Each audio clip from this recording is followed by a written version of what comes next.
You ask Tiger to solve. This deals with linear equations with one unknown.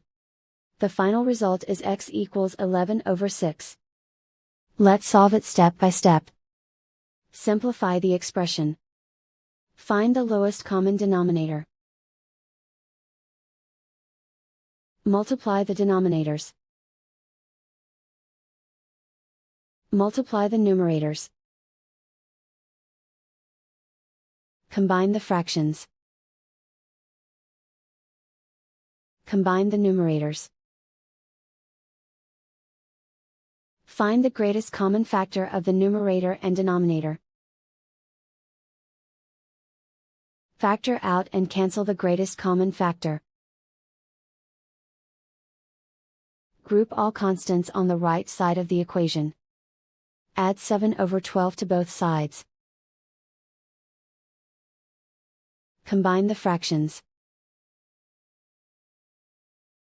Combine the numerators. Reduce the zero numerator.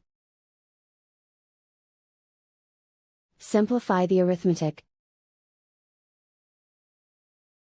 Find the lowest common denominator.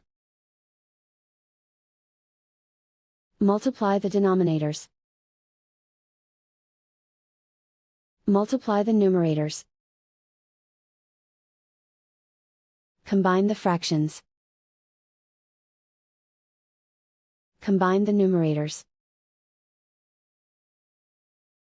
Find the greatest common factor of the numerator and denominator.